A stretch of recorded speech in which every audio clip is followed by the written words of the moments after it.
Hello, and welcome back to your favorite series, Trailblazers We Love, where we interview and really chat with some of our most favorite people in the Salesforce ecosystem. And today, I am beyond thrilled to bring you one of my most favorite people, and I mean that in all sincerity, Pressy Abraham. I can clearly remember the very first time I met Pressy, and I'm saying met because it was virtual, and I was like, who is this person and how do I get more of her in my life?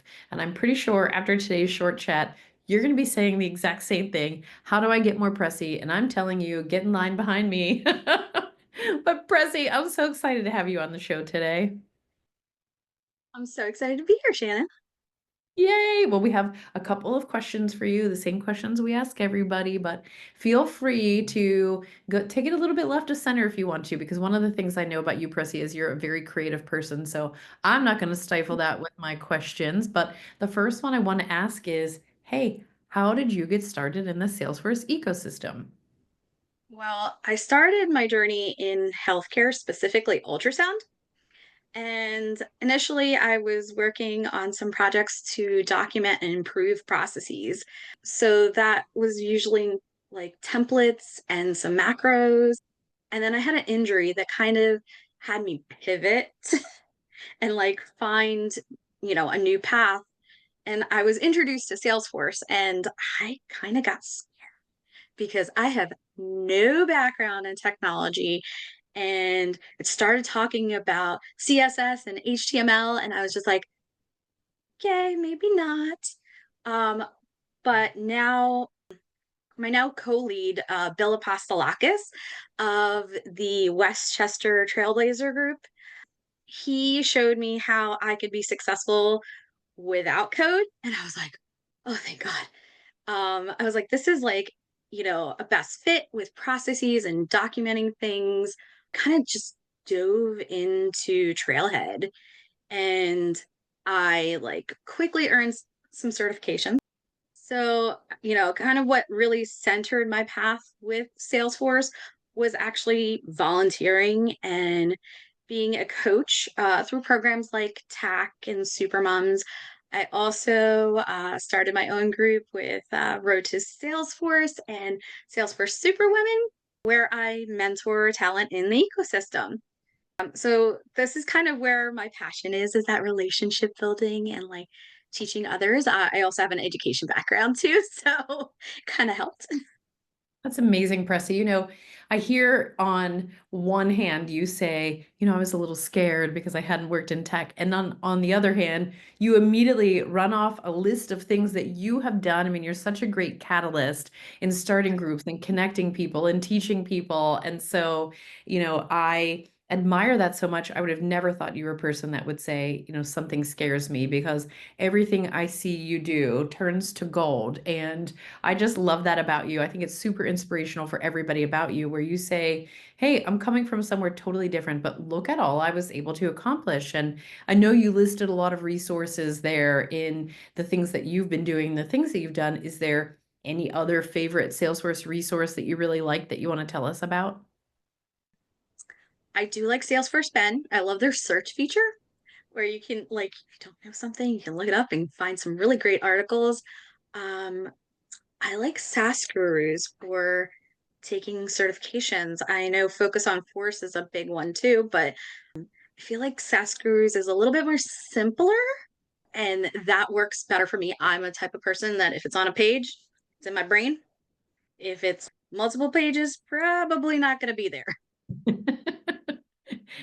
I like that too. And I think a lot of times when we're looking for an answer, it's so point and shoot. We want to hurry up and find it so that we can keep doing what we're doing. And those are two awesome resources for that. I love that. And, I totally agree with you on those. I think that's awesome. Thanks, Pressy. I'm going to ask you now about something that is a little more secretive than those resources. So, if you think about the best kept Salesforce secret or the most underrated Salesforce product, what do you think that is for you? Ooh, I love surveys because again, that relationship building, understanding where other people are coming from. So, I love Salesforce surveys. And my other one is paths and guidance for success. I don't know, I can't tell you how many times I've implemented the guidance for success because that goes back to that template idea, right? Like being able to really set up the process and be able to duplicate it multiple times. You know what succeeds, you know what works, and you can, replicate it multiple times.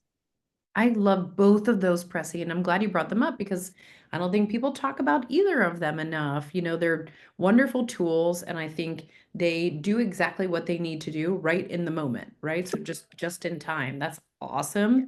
I love those. And I don't think we've ever had anybody say those before on the show. So kudos to you for being unique as always.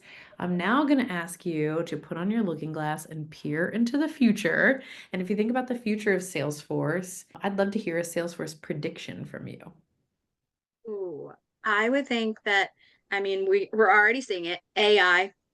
We're going to have a lot of boom with the agents. I saw some really cool agents being created. I saw a wedding app. Like it was a wedding agent that helps you plan your wedding, and I can't remember who did that one, but I saw another one that was helping coworkers actually coordinate team outings. Like, where do you go? How can we get enough space for that many people? I thought it was really cool. And that was the one that won the hackathon this year. So that was super cool. But definitely, like, AI is going to help us personalize and customize how we do our processes, so that we can focus on the more complex issues, and again, that relationship building, right? Those are things that are uniquely human, but there are those mundane items that can be done by an agent and can give people that sense of being a personalized experience and right away versus waiting for an agent or like a human agent, right?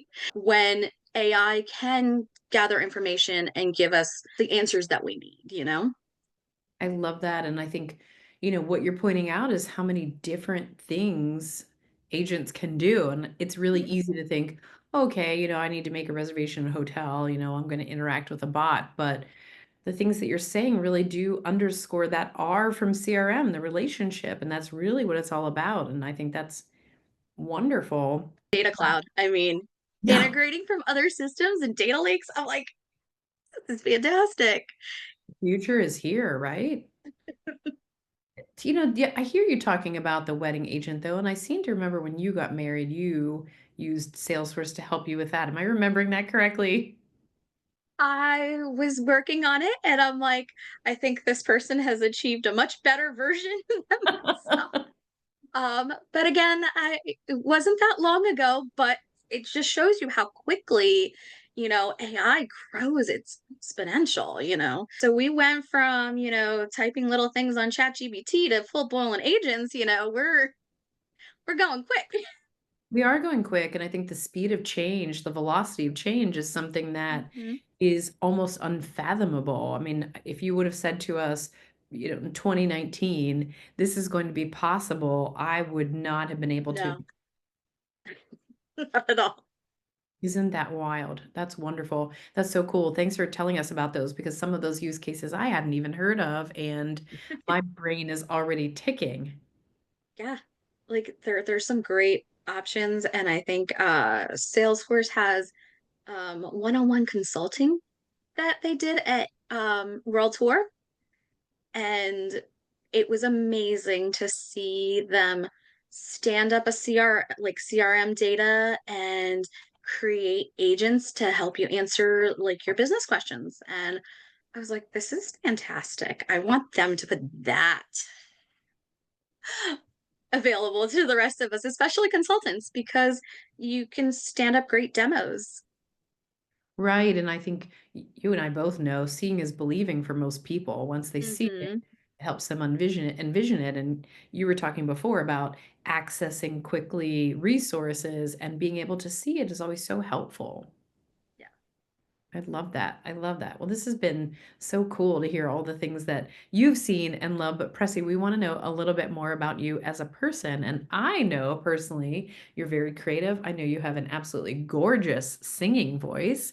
I I know you are a person of many, many talents, and I love that. So tell us a little bit more about Pressy Beyond Salesforce and give us a recommendation if it's a book, a podcast, a cooking show, something that you really love that's not Salesforce related. Oh, well, you talked about, me getting married recently. So I got married actually 2024 in April. And so one of the things that I've found is that, we want to know about ourselves. Like you have to really understand yourself to be with someone else. And so one of the catalysts for me was this really random podcast that I listened to called The Dating Den. And it was with Marnie Batista, I believe. And it was one of those things that really helped me understand things about myself. So, Salesforce Superwoman, got to do a bunch of things, right? I know, Shannon, you're like one of those people. So it's like how, like, being able to be vulnerable and know that I can trust somebody else to give me the things that I need, but really to understand what it is I need, like we don't tend to verbalize those things. And so I thought that that was a great podcast to listen to. And some of the stories are kind of fun. The dating den. I love this, Pressy. And you know what it's sounding like to me? It's almost like you have to be a BA for your own self and uncover what your needs are so you can bring them to the relationship table. Yeah. Yeah. You have to analyze yourself in everything, right? You have to really understand what you love, what you don't, what you can live with. I use like a lot of the skills in my Salesforce world as well, because it's like, what do you like as a job? What do you like to, like for me, it's relationship building, it's working together in teams. That's what brings me joy. So, and solving problems. I love that. I really do love that, Pressy. I love that so much about you. And I know everybody who's listening to us today is definitely like, wow, look at this person who is a bundle of positivity, who's used her past experience to bring into Salesforce. Where can everybody connect with you or find you if they'd like to know more or even get to meet you, which they would be lucky to do? Well, I'm from the Philadelphia area, so Mid-Atlantic Streaming, I'm probably going to be there this year. And, like I said, volunteering is great. It's a great way to connect with other people. So I try to make some of the world tours but LinkedIn is usually where you can find me. Presi Abraham at LinkedIn. I'm probably one of the only I ones. love it. So Well, we'll put the link in the show notes so that everybody can find you. Pressy, thank you so much for joining us today. I just think it was wonderful to get to connect with you and hear a little bit more about your story and the things you like to do. And I am going to check out the dating den because it sounds fun. I love dating stories. me too. Thank Uh, you so much, Shannon. Thanks, Pressy.